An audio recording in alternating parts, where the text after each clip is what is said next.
Hello दोस्तों, मेरे channel में आपका स्वागत है। आज की कहानी है एक तरफा रिश्ता। आज एक अनहोनी हो गई है। पिछले 38 वर्षों में जो नहीं हुआ वह आज हो गया। 38 वर्षों में ऐसा पहली बार हुआ है कि मैंने अतुल भैया को राखी नहीं बांधी। स्मिता मेरी बेटी मेरे पास आकर बोली, मम्मी दोपहर हो गई है, 2 बज गए हैं। मैंने टेबल पर आपका खाना भी लगा दिया है। पापा व राजू आपका इंतज़ार कर रहे हैं, खाना खा लो। देखो स्मिता, तुम्हें पता है जब तक मैं भैया को राखी न बांध लूँ खाना नहीं खाती हूँ। अभी तो दोपहर ही हुई है, क्या पता अभी तेरे मामा आते ही हो और मैं खाना खा कर बैठ जाऊँ। यह ठीक नहीं। तुम लोग खा लो, मैं उनका इंतज़ार करूँगी। मैंने स्मिता को जवाब दिया। मम्मी कहीं ऐसा ना हो कि तुम्हारा उपवास ही हो जाए। चलते चलते स्मिता बोली, क्या सचमुच ऐसा ही होगा? मैं शंका से सिहर उठी। यदि ऐसा हुआ तो नहीं, ऐसा नहीं होगा। विश्वास की गुथी हुई डोर से प्रत्युत्तर मिलता है। मैं आश्वस्त हूँ, अतुल भैया आएंगे, जरूर आएंगे। मन को सांत्वना देती हूँ। निगाहें घड़ी की सुइयों पर जा ठहरती है जो मिनट मिनट में आगे बढ़ रही है। अपने मन में झांक कर देखना चाहती हूँ। मन में दबी हुई अतीत की परतें एक एक कर खुलती जाती हैं। बड़ी सी हवेली है हमारी। चाचा जी, पिताजी और ताऊजी हम सब रहते हैं हवेली के अलग अलग हिस्सों में मिलजुल कर। हम 3 भाई और 3 ही बहनें हैं। चाचा जी के 2 लड़के और 2 लड़कियां। बस ताऊजी का एक ही बेटा है। अतुल अकेले हैं, न कोई भाई न कोई बहन। मुझे याद है तब मैं बहुत छोटी थी जब मुझे ताई जी ने रक्षाबंधन के दिन गोदी में उठाकर कहा था कि यह मेरी छोटी बेटी है, यह बांधेगी अपने अतुल भैया को राखी। और उन्होंने जल्दी जल्दी मुझे नया फ्रॉक पहनाया, मेरे बालों में रिबन बांधा और छोटी सी थाली में रोली, राखी तथा मिठाई रखकर पकड़ा दी। ले बांध मीनू अपने अतुल भैया को राखी। अतुल भैया ने एक बार मेरी ओर देखा, मुस्कुराए और फिर अपना हाथ आगे बढ़ा दिया। मैंने अपने नन्हे हाथों से राखी बांध दी और ताईजी ने मुझे चूम लिया। बस आज से मीनू ही है अतुल की प्यारी बहन, यही राखी बांधा करेगी अतुल को, उन्होंने कहा। और यह इबारत मेरे दिल पर बहुत गहरे अक्षरों से लिखी गई। इससे पहले अतुल भैया ने रो रो कर हवेली सिर पर उठा रखी थी। मैं भी अपनी बहन से राखी बंधवाऊंगा। लक्ष्मी, सोनाली, मधु तीनों दीदी ने कोशिश की और फिर अंजू ने भी, पर 8 वर्ष के अतुल भैया किसी से भी राखी बंधवाने को तैयार ही नहीं थे। वे मचल रहे थे, रो रहे थे, चीख रहे थे। और जब मधु दीदी ने जबरदस्ती उनके हाथ में राखी बांधी तो उन्होंने उसे गुस्से में तोड़कर फेंक दिया। मेरी कोई बहन नहीं है, मैं तो अपनी बहन से ही राखी बंधवाऊंगा। इनमें से कोई भी मेरी बहन नहीं है। अतुल भैया का रोना रुक ही नहीं रहा था। माँ, चाचा जी, ताई जी सब आंगन में खड़े थे। ताई जी की तो आंखों से आंसू भी बह रहे थे। अपने लाडले बेटे की पूरी न कर पाने की व्यवस्था में करें तो क्या करें। इतने में उन्हें मेरा ध्यान आया और फिर वे मुझे गोदी में उठाकर अतुल भैया के पास ले गई। 3 साल की ही थी मैं जब तब ताई जी के कहने पर अतुल भैया मुझसे राखी बंधवाने को तैयार हो गए। बच्चे के चेहरे पर मुस्कान आती, सबके उदास चेहरे खिल उठे। तब से अब तक मैं ही अतुल भैया को राखी बांधती आई थी। इसमें कभी कोई व्यवधान नहीं पड़ा। वो तो अक्सर बहुत आए थे। हमारा मध्य वर्गीय परिवार था और फिर घर में 6 बच्चे। पिताजी की आय भी बहुत अधिक नहीं थी, अंत बच्चों को अधिक नहीं पढ़ा सके। बड़ी बहनों की तो मैट्रिक करते ही शादी कर दी थी, पर मैं जरूर बीए कर पाई थी, वह भी जिद करके। जब मैं नहीं मानी तब पिताजी ने कहा चलो पढ़ लेने दो आगे, आजकल के लड़के भी पढ़ी लिखी पत्नी चाहते हैं। तो यूँ कहिए कि अच्छा लड़का मिल जाने की लालच में ही उन्होंने अपनी बेटी को आगे पढ़ने की आज्ञा दी थी और फिर मुझसे प्राइवेट परीक्षा देने के लिए फॉर्म भरवा दिया। मेरे दोनों भाई नौकरी करते थे और एक भाई किराने की दुकान चलाता था। सबकी गृहस्थी ठीक ही चल रही थी। सब अपने अपने घर परिवार में सुखी थे। मैं पता नहीं क्यों उस दिन से ही ताई जी की बेटी व अतुल भैया की बहन बनकर रह गई। सच पूछिए तो मुझे अपने भाई बहनों से इतना लगाव नहीं रहा। जितना अतुल भैया से था और है। मैं अधिकतर ताई जी के पास ही रहती, वही खाती, वहीं से तैयार होकर स्कूल जाती। मेरी ताई जी के घर में एकाधिकार हो गया था। वैसे तो वे मेरे सगे ताऊ जी हैं। सभी भाई बहन समय आकर ताई जी से कुछ भी मांग लेते थे, कुछ भी कह देते, लेकिन उनका ताऊ जी से कुछ भी मांगना मुझे बहुत बुरा लगता। ऐसे लगता जैसे हमारे घर की वस्तु कोई दूसरा व्यक्ति ले जा रहा है। धीरे धीरे समय बीतता गया। अतुल भैया इकलौते थे। अंत ताऊ जी के हिस्से की पूरी संपत्ति उनको मिली और उनके लिए ताऊ जी ने सोने के आभूषणों की दुकान खुलवा दी। हमारे परिवार में संपन्न वही थे। उन्होंने कार भी ले ली थी। भाभी भी अच्छे परिवार की थी। पिताजी ने मेरी भी शादी कर दी।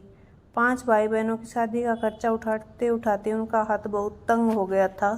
अंत मेरी शादी में उन्हें कर्ज भी लेना पड़ा। ऐसे समय में ताई जी ने बहुत मदद की। वे मुझे बहुत प्यार करती थी। एक सोने का सेट उन्होंने मेरी शादी में दिया। 10 बढ़िया बढ़िया साड़ियाँ दी। इनके लिए सोने की चैन और घड़ी का इंतजाम भी उन्हीं ने किया। ताई जी ने हमेशा मुझे अपनी बेटी की तरह ही समझा, पर मेरी शादी के 4 वर्ष बाद ही वे चल बसी। अतुल भैया का स्वभाव कुछ अलग किस्म का है। न ज़्यादा किसी से मिलना जुलना और न अधिक प्यार मोहब्बत। अब तक तो आगे बढ़कर ताई जी ही प्रेम बांटती आई थी और रिश्तों का निर्वाह भी उन्हीं के द्वारा ही हो रहा था। उनके पश्चात मैंने ही रिश्ते का पूरा निर्वाह किया। जब भी राखी आती दौड़कर मायके जाती और अतुल भैया को राखी बांध कर आती। बचपन से ही इसे मैं अपना उत्तरदायित्व समझती आई थी कि अतुल भैया का हाथ खाली न रह जाए। मैं जब भी जाती भाभी भी अच्छी तरह से मिलती, बात करती व लौटते समय एक सुंदर सी साड़ी देकर मुझे विदा करती। वैसे भी मैंने कभी इस पर ध्यान नहीं दिया कि वे मुझे क्या उपहार देती हैं या नहीं देती हैं। मैं अपना कर्तव्य निभाए जा रही थी। एक बार स्मिता के पिता बहुत बीमार हो गए थे। मेरी ननद भी आई हुई थी। ऐसे में रक्षाबंधन आया और मैं जल्दी से जाने के लिए तैयार हो गई। मायके जाने में मुझे 6 घंटे लगते थे। स्मिता, मेरी सास और ननद सबने मना किया कि अगर इस राखी को तुम नहीं जाओगी तो क्या फर्क पड़ जाएगा, अगली राखी में चले जाना। यदि इतना ज़रूरी है तो अपने अतुल भैया को फ़ोन कर दो, वे आ जाएंगे।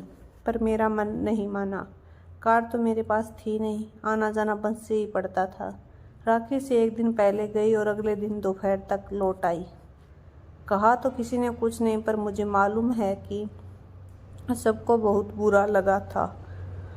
अब तो बच्चे बड़े हो गए हैं। राजू भी 16 साल का है और सुमिता 18 की। पता नहीं इस बार इन बच्चों को क्या जिद चढ़ी है कि हमारे भाई बहन के रिश्ते का इम्तिहान लेने पर उतारू हो गए हैं। और तो और इनके पापा भी इनके साथ मिल गए।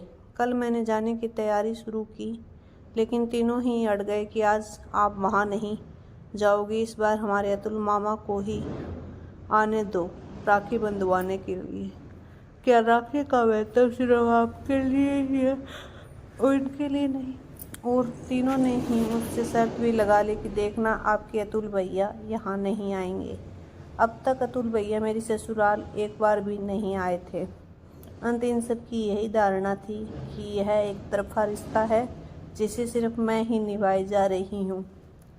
कल मुझसे बच्चों ने अतुल भैया को फ़ोन करवाया। भाभी मिली फ़ोन पर और मुझे उनसे कहना पड़ा कि भाभी मैं बीमार हूँ, इस बार राखी बांधने नहीं आ सकूँगी। आप और अतुल भैया कल आ जाइए। भाभी ने मेरी बीमारी के विषय में पूछा और फिर कहा ठीक है, पर मैं पक्का नहीं कह सकती हूँ, फिर भी कोशिश करेंगे। मेरा मन कह रहा था कि अतुल भैया ज़रूर आएंगे, पर सारा घर अड़ा हुआ था। इन्होंने तो यहाँ तक कह दिया था तुम्हें बुरा लगता है, इसीलिए मैंने आज तक कभी कहा नहीं। पर अब मुझे लगता है कि तुम क्यों अकेले रिश्तों का बोझ ढोए चली जा रही हो। उतार फेंको इसे। आज इस बात की परीक्षा हो जाएगी कि यह रिश्ता सिर्फ तुम्हारी वजह से है या तुम्हारे अतुल भैया भी इसे मानते हैं। सुबह से मैंने काफ़ी तैयारी किया, पर शाम के 4 बज गए। लेकिन अभी तक भैया का कहीं कोई अता पता नहीं है। मेरा मन धीरे धीरे बैठता जा रहा है। एक बेचैनी मन में है, एक कुलबुलाहट है, एक मैं ही अब तक यह एक तरफा रिश्ता निभाई चली जा रही थी। ओह, कहीं भैया या भाभी यह न समझती हो कि मैं कुछ लेने के उद्देश्य से ही उनको राखी बांधने जाती हूँ। अगर ऐसा है तो मेरे लिए इससे बढ़कर शर्म की बात और क्या होगी। अच्छा ही है, आज इस बात का पता चल ही जाना चाहिए। हमसे तो यह आज की पीढ़ी अधिक समझदार है, जो भावुकता में नहीं बहती, यथार्थ के ठोस धरातल पर पैर रखती है। 5 बज गए थे। मेरी निगाह बार बार घड़ी की ओर उठ रही थी। सच पूछिए तो मैंने भी आशा छोड़ दी थी, भैया अब नहीं आने वाले। ज्यों ही 6 बजे मेरा धैर्य जवाब दे गया।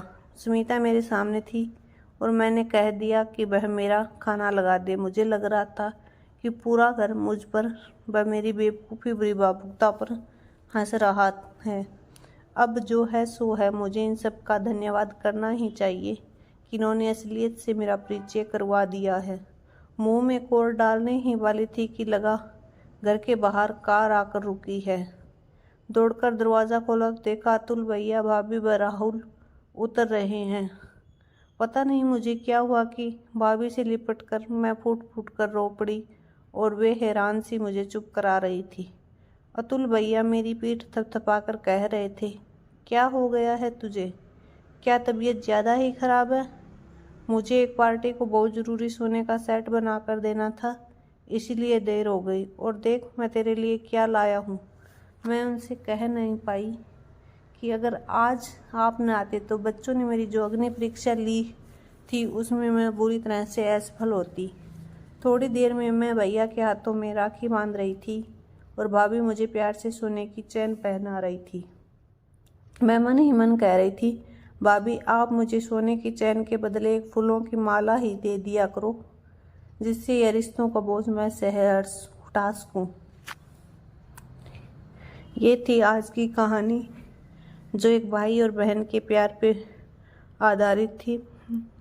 आज की व्यवहारिकता की दुनिया में भी कुछ रिश्ते हैं जो सिर्फ भावनाओं से चलते हैं। आपको मेरी कहानी कैसी लगी ज़रूर बताइएगा। अगर आपको मेरी कहानी पसंद आई हो तो मेरे चैनल को लाइक और सब्सक्राइब कर लीजिएगा। थैंक यू मेरी कहानी सुनने